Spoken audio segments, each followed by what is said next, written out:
hope you all are doing great. This is Anu Garg and you are watching World of Life. In this video, we are going to discuss about the nutrition in animals. Let's start. Nutrition in animals. हम mainly nutrition topic cover कर रहे हैं अपना first chapter that is life process का. Nutrition in animals में हमें mainly human beings का nutrition देखना था. ठीक है, अब ह्यूमन बीइंग्स के न्यूट्रिशन के लिए अगर हम बात करें उसके स्टेप्स क्या है. 5 स्टेप में ह्यूमन न्यूट्रिशन जो है वो कंप्लीट होता है. पहला स्टेप है ingestion, digestion, absorption, assimilation and egestion. ठीक है, ये 5 स्टेप्स है to complete the nutrition in human beings. Ingestion, digestion, absorption, assimilation and egestion. ठीक है, हम सारे ही स्टेप्स जो है वो 1 बाय 1 देखते हैं. पहले एक बेसिक देख लेते हैं. इंजेशन का क्या मतलब है. इंजेशन का मतलब है फूड को अंदर लेना, बॉडी के अंदर. जब हम कोई चीज खाते हैं यानी कि हम बॉडी के अंदर ले जा रहे हैं. अब बॉडी के अंदर ले जाने को क्या कहते हैं, इंजेशन कहते हैं फूड को. उसके बाद डाइजेशन यानी कि उसको बड़े मॉलिक्यूल को सिंपल कंपोनेंट्स में तोड़ना, उसको सिंप्लीफाई करना क्या कहलाता है, डाइजेशन कहलाता है. अब डाइजेस्टेड फूड को एब्जॉर्ब करना क्या कहलाता है, एब्जॉर्प्शन कहलाता है. उससे जो ग्लूकोज बना, अब ग्लूकोज को सभी बॉडी पार्ट्स तक ब्लड क्या करेगा, डिस्ट्रीब्यूट करेगा, सभी सेल्स तक पहुंचाएगा, हर पर्टिकुलर ऑर्गन तक पहुंचाएगा. उसको एसिमिलेशन कहेंगे. एंड जब सारे स्टेप्स हो जाएंगे उसके बाद जो लास्ट में हमारा वेस्ट बचेगा, जिसकी बॉडी को अब ज़रूरत नहीं है, वो वेस्ट है, उसे बॉडी से फ्लश आउट करना है. उसके लिए क्या होगा, इजेशन का प्रोसेस होगा. यानी कि रिमूवल ऑफ वेस्ट या फिर faecal matter from the body is known as egestion. ठीक है, हमारे ये सारे स्टेप्स हम 1 बाय 1 देखेंगे. ठीक है, सबसे पहले डाइजेशन जो ह्यूमन बीइंग्स यानी कि जो हमारा न्यूट्रिशन है ह्यूमन बीइंग्स होता है वो किस वजह से होता है, उसके लिए 2 पार्ट्स हैं. एक है एलिमेंट्री यानी कि एक सिंपल भाषा में समझ सकते हैं, न्यूट्रिशन जो एनिमल्स में होता है वो होता है डाइजेस्टिव ट्रैक्ट पे यानी कि एक डाइजेस्टिव सिस्टम में कह सकते हैं. एक डाइजेस्टिव सिस्टम की वजह से एक ह्यूमन बीइंग में एक पर्टिकुलर डाइजेस्टिव सिस्टम है जिसकी वजह से न्यूट्रिशन होता है. उस डाइजेस्टिव सिस्टम की 2, फर्स्ट है हमारा एलिमेंट्री कैनाल. ठीक है, एंड नेक्स्ट है हमारा एसोसिएटेड ऑर्गन्स. ठीक है, ये 2 है, alimentary canal and associated organ. Digestive system के 2 पार्ट्स हैं. ठीक है, अब एलिमेंट्री कैनाल क्या है, ठीक है, एंड एसोसिएटेड ऑर्गन्स क्या है.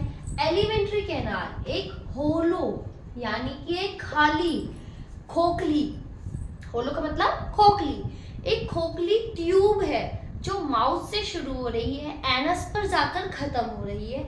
एक पूरी होलो ट्यूब है, माउथ से स्टार्ट होती है, एनस पर खत्म होती है. उसको क्या कहते हैं, एलिमेंट्री कैनाल कहते हैं. फूड एंटर भी एलिमेंट्री कैनाल के थ्रू होगा एंड इजेशन भी एलिमेंट्री कैनाल के last point that is the anus के थ्रू होगा.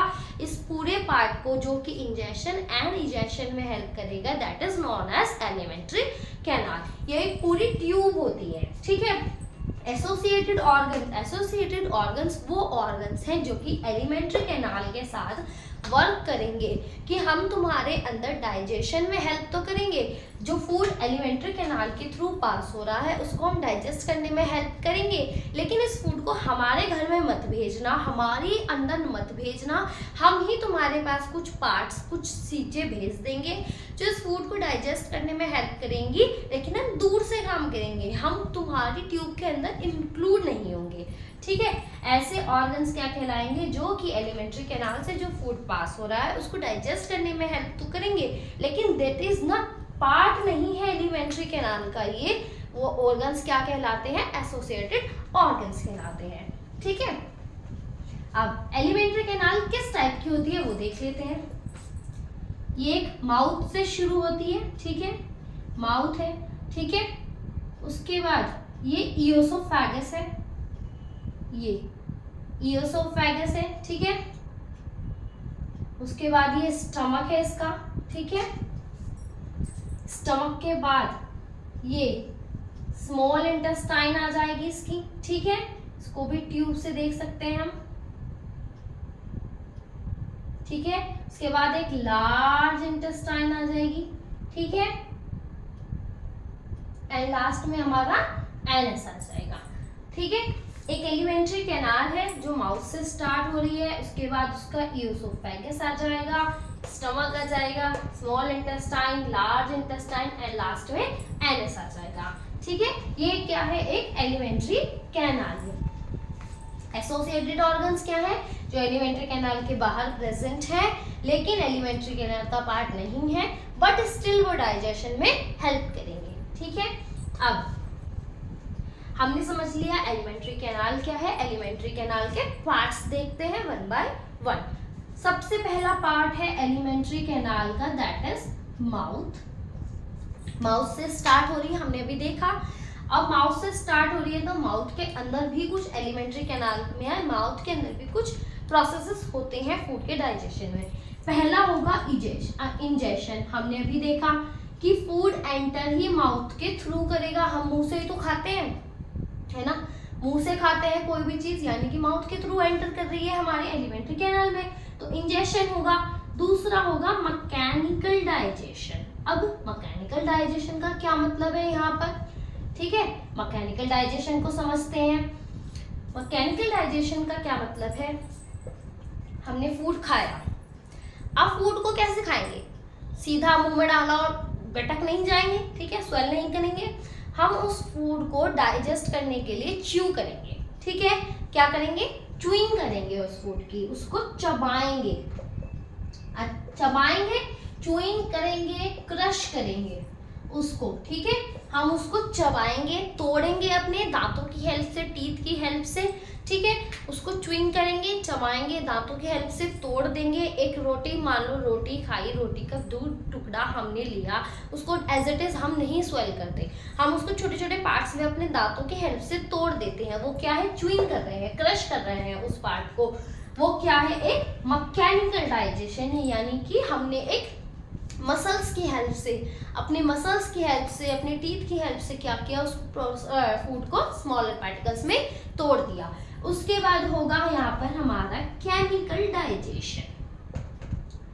अब केमिकल डाइजेशन का क्या मतलब है, हमने अभी बात की एसोसिएटेड ऑर्गन्स की, ऐसे ही माउथ, जिसको हम बक्कल कैविटी भी कहते हैं, माउथ को क्या कहते हैं, बक्कल कैविटी भी कहते हैं। इस बक्कल कैविटी के अराउंड, ये माउथ है, माउथ के अराउंड हमारी कुछ सलाइवरी ग्लैंड्स प्रेजेंट होती हैं। क्या प्रेजेंट होती हैं, सलाइवरी ग्लैंड्स। अब बच्चे सोचेंगे ग्लैंड्स का क्या मतलब है, ग्लैंड्स का क्या मतलब है, ऐसी सेल्स, ऐसे कुछ सेल्स जो कुछ सिक्रीट करेंगे, कुछ बनाएंगे एंड कुछ रिलीज करेंगे अपने अंदर से, सिक्रीट करेंगे। उन सेल्स को कैसे कहते हैं, उन्हें हम ग्लैंड्स कहते हैं। जैसे कि हमारी सलाइवरी ग्लैंड जो कि सलाइवा रिलीज करेगी, पहले अपने अंदर सलाइवा बनाएगी एंड रिलीज करेगी। स्वेट ग्लैंड, हमारी बॉडी पर स्वेट ग्लैंड होती है जहाँ से पसीना बाहर निकलता है। टीयर ग्लैंड, हमारी आंख के अंदर टीयर ग्लैंड प्रेजेंट होती हैं जो कि आंसू बाहर निकालती हैं, आंसू बनाती हैं एंड रिलीज करती हैं, दैट इज टीयर ग्लैंड, ठीक है। ऐसी ही बहुत सारी ग्लैंड्स होती हैं, उनमें से एक है सलाइवरी ग्लैंड जो कि बक्कल कैविटी के पास पाई जाती हैं। इनका काम होता है सलाइवा को रिलीज करना, ठीक है। अब सलाइवा क्या है, सलाइवा एक वाटरी सब्सटेंस है जो फूड के साथ मिक्स होगा, ठीक है। जो फूड च्यूइंग हो रहा है, क्रश हो रहा है, उसके साथ ये मिक्स होगा with the help of tongue. हमारे माउथ के अंदर टंग प्रेजेंट है, टंग क्या करेगी, मस्कुलर मूवमेंट करेगी, टंगिंग मसल है, मस्कुलर मूवमेंट करेगी एंड च्यूइंग और क्रश्ड फूड को सलाइवा के साथ मिक्स करेगी। अब इस मिक्सिंग के बाद क्या होगा, सलाइवा के अंदर एक एंजाइम प्रेजेंट है, सलाइवरी अमाइलेज, ठीक है। एक एंजाइम प्रेजेंट है सलाइवरी अमाइलेज। अब ये सलाइवरी अमाइलेज एंजाइम क्या करेगा, जो हमने फूड इंजेस्ट किया, उस इंजेस्टेड फूड के अंदर जो कार्बोहाइड्रेट प्रेजेंट है, कार्बोहाइड्रेट क्या है, एक कंपोनेंट है फूड का, जो कार्बोहाइड्रेट उस च्यूइंग फूड के अंदर प्रेजेंट है उसको ये ब्रेक डाउन करेगा, ठीक है, अब क्या ब्रेक डाउन करेगा? च्यूइंग फूड के अंदर फॉर एग्जाम्पल स्टार्च प्रेजेंट था, ठीक है।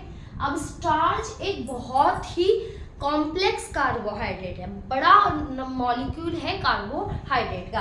अब इस स्टार्च को ये जो हमने अभी सलाइवरी अमाइलेज देखा, ये क्या करेगा? माल्टोज में कन्वर्ट कर देगा। एंड माल्टोज क्या है? स्मॉलर कंपोनेंट है, कार्बोहाइड्रेट का स्मॉलर वर्जन है। तो कॉम्प्लेक्स वर्जन से कोई चीज अपने स्मॉलर वर्जन में या सिंपलर वर्जन में आ जाएगी, किसकी वजह से? सलाइवरी अमाइलेज की वजह से। तो ये क्या हुआ? एक केमिकल प्रोसेस टाइप का हुआ, इसीलिए इसको कहते हैं केमिकल डाइजेशन। ठीक है, इतना हमें समझ में आ गया कि माउथ में क्या होता है? इंजेशन होता है, केमिकल डाइजेशन होता है with the help of salivary gland, जो कि सलाइवा रिलीज करती हैं, सलाइवरी अमाइलेज बनाती है, एंड उसकी वजह से स्टार्च यानी कि complex carbohydrate, simple complex carbohydrate यानी कि माल्टोज में ब्रेक डाउन हो जाता है। दूसरा, इसके अंदर मैकेनिकल डाइजेशन होता है, यानी कि च्यूइंग करते हैं हम, क्रश करते हैं with the help of teeth. ठीक है, हमने माउथ देख लिया, माउथ में क्या होता है। नेक्स्ट हमारा इसके अंदर आता है ईओसोफेगस। बहुत ही कॉम्प्लिकेटेड सा नाम है, तो इसको सिंपल भाषा में लिख सकते हैं फूड पाइप। ईओसोफेगस को कॉमनली क्या कहते हैं?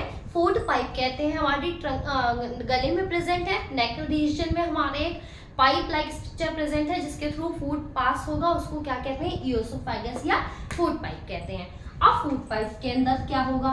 फूड पाइप के अंदर एक चीज होगी, ट्रांसफर ऑफ बोलस। अब बोलस क्या है? जो हमने फूड खाया, इंजेस्ट किया था, उसको हमने दांतों से चबाया, सलाइवा के साथ मिक्स हुआ, वो थोड़ा केमिकल डाइजेशन के अंदर गया। अब जो सलाइवा के साथ मिक्स हुआ हुआ ये फूड है, ये क्या था? फूड हमने खाया था वो सॉलिड था, अब सलाइवा के साथ मिक्स हो गया। सलाइवा क्या था? लिक्विड था। तो सलाइवा लिक्विड था, सॉलिड फूड था, मिक्स होकर क्या बन गए? सेमी सॉलिड फॉर्म में आ गया फूड। सेमी सॉलिड फॉर्म जो फूड की है उसी को क्या कहते हैं? बोलस कहते हैं। वो एक बॉल का शेप ले लेती है, जिसको हम स्वेल करते हैं। उसी स्वेलिंग जो फॉर्म होती है फूड की, उसको बोलस कहते हैं। ठीक है, बॉल लाइक स्ट्रक्चर हो जाता है। डाइजेस्टेड फूड जो होता है वो इंजेस्ट होकर, वो इंजेशन में हेल्प करता है बोलस को, इजीली हम स्वेल कर पाएंगे। ठीक है, बोलस, ट्रांसफर ऑफ बोलस, यानी कि ईओसोफेगस के थ्रू फूड जो है वो अब आगे जाएगा एलिमेंट्री कैनाल में। ठीक है, दूसरा यहाँ पर एक टर्म आती है पेरिस्टाल्टिक मूवमेंट। अब ये पेरिस्टाल्टिक मूवमेंट क्या होता है? ईओसोफेगस की जो वॉल्स होती हैं, ठीक है, इस पिक्चर में देखिए आप, ईओसोफेगस की जो वॉल्स हैं वो इस तरीके से कॉन्ट्रैक्ट कर रही हैं एंड रिलैक्स कर रही हैं। वो कंटिन्यूअस कॉन्ट्रैक्ट एंड रिलैक्स करती रहती हैं, जिस वजह से फूड जो है वो नीचे पुश कर जाता है। एंड इसी कॉन्ट्रैक्शन एंड रिलैक्सेशन को और मूवमेंट को पुश करने के फूड के नीचे क्या कहते हैं? Peristaltic movement. इसी मूवमेंट को वॉल्स के पेरिस्टाल्टिक मूवमेंट कहा जाता है। ठीक है, इतना हमें समझ में आ गया। अब यहाँ पर कोई भी डाइजेशन का प्रोसेस नहीं होता ईओसोफेगस के अंदर। इसका काम सिर्फ फूड को माउथ से, बक्कल कैविटी से अंदर स्टमक तक पहुंचाने का है। ठीक है, अब नेक्स्ट आ गया हमारा स्टमक। ठीक है, स्टमक, पहली बात तो स्टमक के देख लेंगे। स्टमक सबसे लार्जेस्ट, लार्जेस्ट नहीं कह सकते, वाइडेस्ट, सबसे चौड़ा पार्ट है हमारी एलिमेंट्री कैनाल का। पूरी एलिमेंट्री कैनाल यहीं पर आकर सबसे ज्यादा वाइड हो जाती है, चौड़ाई आ जाती है उसके अंदर। ठीक है, अब स्टमक के अंदर क्या होगा? जो हमारा स्टमक है, पहली बात तो स्टमक को देखिए, स्टमक की जो वॉल्स हैं वो भी कंटिन्यूअस मूवमेंट करती रहती हैं, जिस वजह से जो फूड है और इसके अंदर जो केमिकल सिक्रीट होंगे वो मिक्स हो जाएगा आपस में, ताकि फूड इजीली डाइजेस्ट हो सके। तो ये जो मूवमेंट है ये फूड को इजीली डाइजेस्ट होने में मदद करता है, ताकि फूड मिक्स हो सके। इस तरह से मूव करते करते फूड को मिक्स कर देती हैं हमारे केमिकल्स के साथ, जो कि स्टमक में रिलीज होंगे ताकि फूड डाइजेस्ट हो सके। अब स्टमक के अंदर जो स्टमक है हमारा, ठीक है,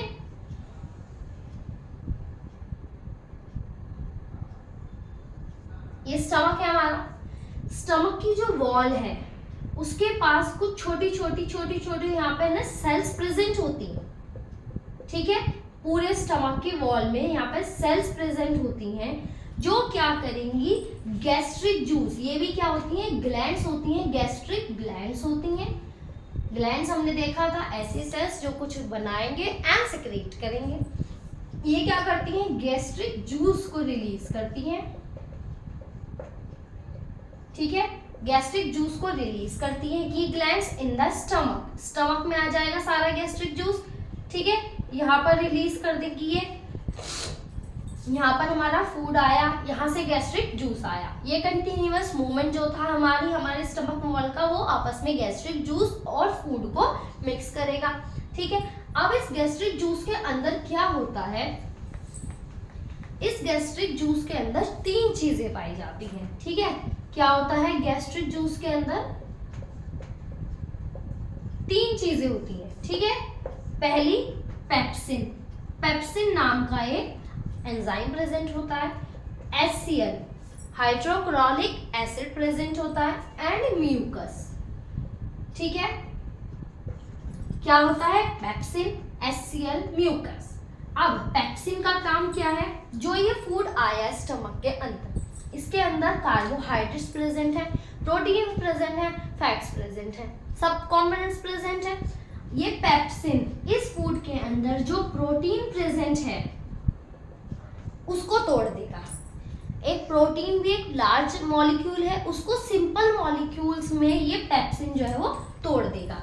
लेकिन इस पेप्सिन के वर्क करने की कंडीशन है, ये पेप्सिन तब तक वर्क नहीं करेगा जब तक स्टमक में HCl प्रेजेंट नहीं होगा। HCl क्या है, हाइड्रोक्लोरिक एसिड। हाइड्रोक्लोरिक एसिड जब तक स्टमक के अंदर प्रेजेंट नहीं होगा ये पेप्सिन अपना वर्क नहीं कर पाएगा। तो इसलिए गैस्ट्रिक जूस के अंदर क्या प्रेजेंट होता है, HCl प्रेजेंट होता है ताकि पेप्सिन अपना इजीली वर्क कर सके। अब म्यूकस क्यों प्रेजेंट होता है, पेप्सिन क्या, HCl क्या प्रेजेंट होता है, HCl एक बहुत ही ज्यादा स्ट्रॉन्ग एसिड है।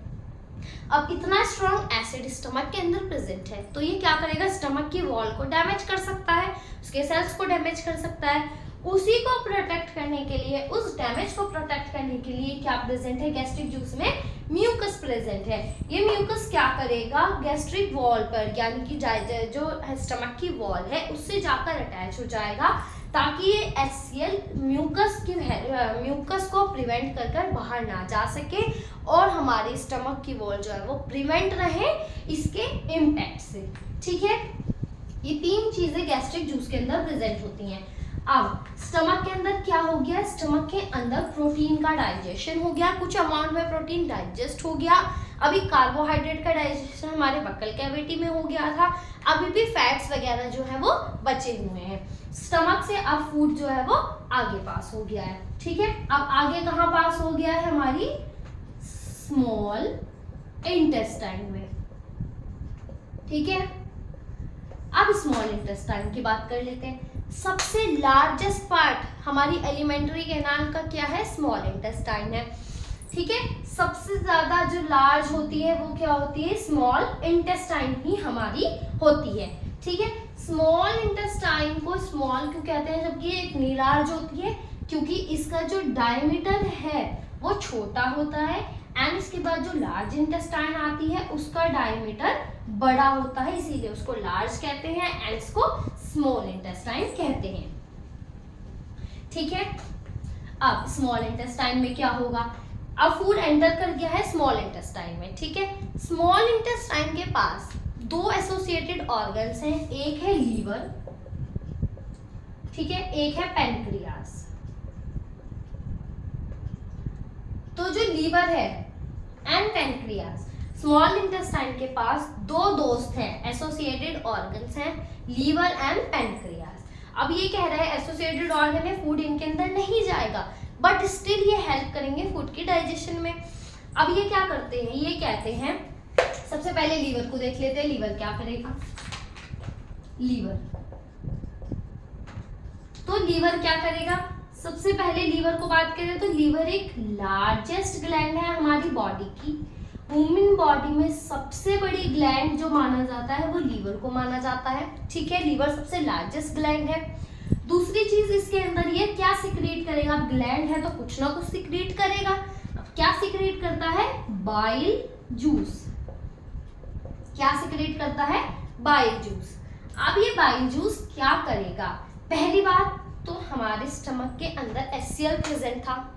HCl की वजह से फूड जब HCl के साथ मिक्स हुआ वो कैसा हो गया, एसिडिक, क्योंकि HCl एसिडिक नेचर का था, तो ये कैसा हो गया, फूड हमारा एसिडिक हो गया।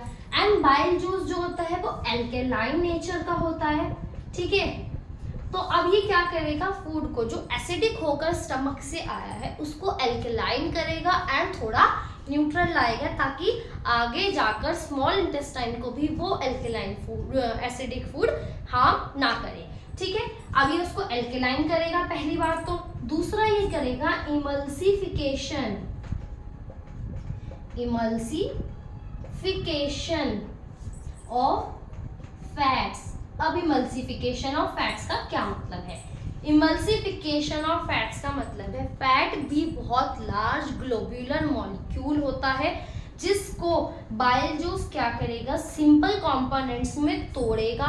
उसी को क्या कहते हैं, breakdown of large molecules of fat into simple components और सिंपल मॉलिक्यूल्स या ड्रॉपलेट्स, उसको क्या कहते हैं, इमल्सिफिकेशन। बड़े से फैट मॉलिक्यूल का, बड़ा सा मॉलिक्यूल है उसको बाइल जूस क्या करेगा, छोटे छोटे मॉलिक्यूल्स में तोड़ देगा। इसी को क्या कहते हैं, इमल्सिफिकेशन ऑफ फैट कहते हैं। अब लीवर ने दो काम किए, पहले तो ये लार्जेस्ट ग्लैंड है, इसने बाइल जूस सिक्रेट किया जिसने फूड को एल्केलाइन किया, एसिडिक नेचर से एल्केलाइन नेचर पे लाया, and emulsification of food fat किया, यानी कि लार्ज फैट को छोटे फैट मॉलिक्यूल्स में तोड़ दिया इसने, ठीक है। अब लीवर ने अपना काम कर दिया, ठीक है। अब उधर से पैनक्रियाज है, अब पैनक्रियाज अपना काम करेगा। अब पैनक्रियाज क्या करेगा, पैनक्रियाज सिक्रीट करेगा पैनक्रियाटिक जूस। क्या सिक्रीट करेगा वो, पैनक्रियाटिक जूस। ये पैनक्रियाटिक जूस अगेन लीवर के स्मॉल इंटेस्टाइन में जो फूड है उसके साथ जाकर मिक्स होगा। अब इस पैनक्रियाटिक जूस के अंदर भी तीन चीजें प्रेजेंट होती हैं। पहली होती है ट्रिप्सिन, दूसरी इसके पास होती है लाइपेज, एंड तीसरी होती है पैनक्रियाटिक अमाइलेज, ठीक है। इसके पास तीन चीजें हैं, ट्रिप्सिन, लाइपेज, पैनक्रियाटिक अमाइलेज। इस पैनक्रियाटिक जूस के पास, जो कि पैनक्रियाज ने सिक्रीट किया है स्मॉल इंटेस्टाइन के अंदर, ताकि वो फूड को डाइजेस्ट कर सके फर्दर।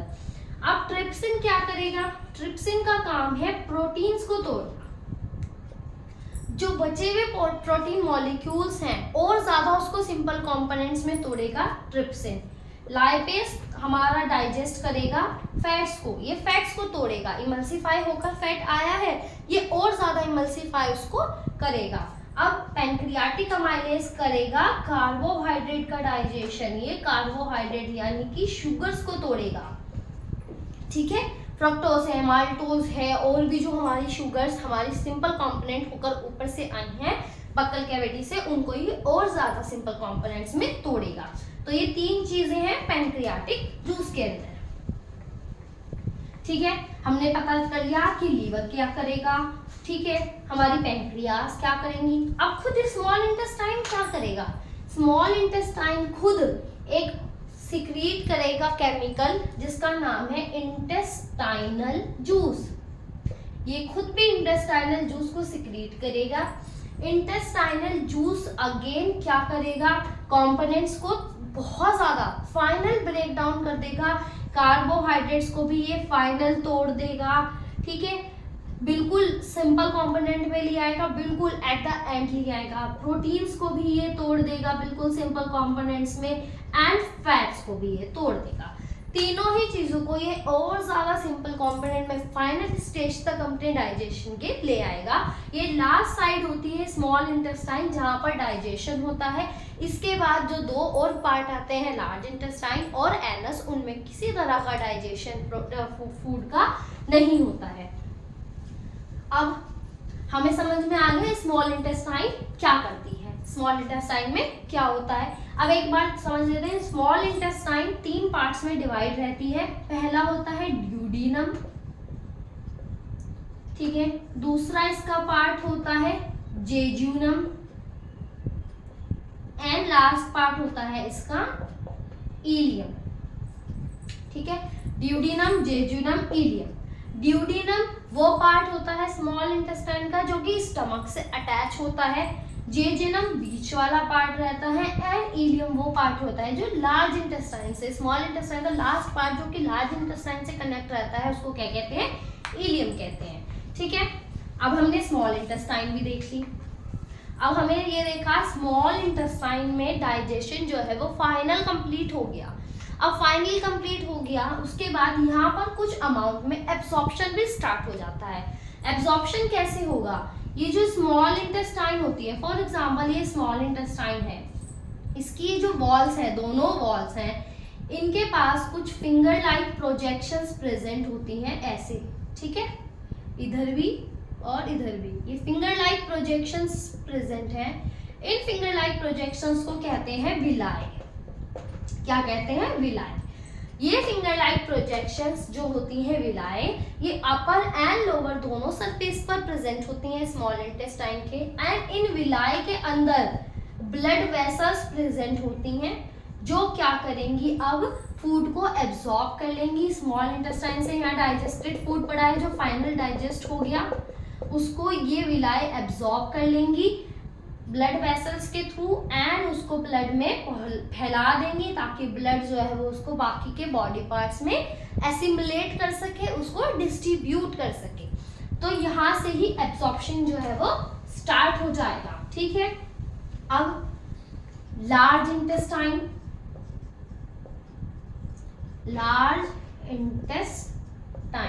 लार्ज इंटेस्टाइन का भी मेन यही काम होता है कि ये भी क्या करती हैं, एब्जॉर्प्शन कराएंगी। डाइजेस्टेड फूड जो ऊपर से होकर आया है उसका एब्जॉर्ब कराएगी, ये भी ब्लड में पहुंचाएगी। और यहाँ पर दूसरी चीज क्या होती है, यहाँ पर कुछ अमाउंट में वाटर भी एब्जॉर्ब होगा, यानी कि जो फूड में वाटर रह गया है उस वाटर को भी लार्ज इंटेस्टाइन में ही एब्जॉर्ब किया जाएगा, ठीक है। Small intestine and large intestine, large intestine को कॉलन भी कहा जाता है, ठीक है। अब हमें लार्ज इंटेस्टाइन पता चल गया। एक और चीज, लार्ज इंटेस्टाइन का जो, फॉर एग्जांपल ये लार्ज इंटेस्टाइन है, ठीक है। लार्ज इंटेस्टाइन का जो लास्ट पार्ट होता है उसको क्या कहते हैं, रेक्टम कहते हैं, जो कि वेस्ट मटेरियल को स्टोर करता है अपने अंदर। जब लगता है रेक्टम को कि अब मैं फुल हो चुका हूँ, वेस्ट मटेरियल बाहर निकलने की जरूरत है, तो वो आगे पास ऑन कर देता है एनस को। एंड एनस क्या करेगी, उस वेस्ट पार्ट को बॉडी से बाहर फ्लश आउट कर देगी। एनएस का काम है रिमूवल करना, फ्लश आउट करना वेस्ट मटेरियल को जो रेक्टम में स्टोर था, अब जिसकी अनडाइजेस्टेड फूड बॉडी को उस अनडाइजेस्टेड फूड की नीड नहीं है, उसको बॉडी से रिमूव कर देगा एनएस हमारा, ठीक है। तो ह्यूमन डाइजेस्टिव सिस्टम में हमने क्या क्या देखा, एलिमेंट्री कैनाल देखी। एलिमेंट्री कैनाल के इतने सारे पार्ट्स थे, माउथ था, ईओसोफेगस था, स्टमक था, large intestine, small intestine, anus, इतने सारे पार्ट्स देखे। उसके बाद associated organ, salivary gland, liver, pancreas, ये हमने देखे, ठीक है। तो हमारा ह्यूमन डाइजेशन से क्या है वो कंप्लीट हो गया। हमारा बॉडी के थ्रू इंजेशन हुआ, इंजेशन के बाद इन एलिमेंट्री कैनाल में डाइजेशन हुआ एसोसिएटेड ऑर्गन्स की हेल्प से और हमारे एलिमेंट्री कैनाल के पार्ट्स की हेल्प से। उसके बाद हमारा एब्जॉर्प्शन हुआ स्मॉल इंटेस्टाइन में, लार्ज इंटेस्टाइन में कुछ अमाउंट में एब्जॉर्प्शन हुआ, वहाँ से वो एब्जॉर्प्टिव फूड जो है ग्लूकोज जो है वो ब्लड में गया, एसिमुलेट हुआ पूरी की पूरी बॉडी में, उसको आगे यूज़ किया जाएगा सेल्स को रिपेयर करने के लिए, न्यू सेल्स बनाने के लिए और एनर्जी प्रोड्यूस करने के लिए। एंड लास्ट में जो वेस्ट मटेरियल बचा जिसकी बॉडी को नीड नहीं थी, जो अनडाइजेस्टेड फूड रह गया, वो फीकल आउट बाहर कर दिया गया, बॉडी से फ्लश आउट कर दिया गया, ठीक है। हमारा nutrition in animals mainly in human beings यहाँ पर कंप्लीट होता है। So if you think video to be helpful for you, do like, share and subscribe my channel for such knowledgeable videos. Thank you.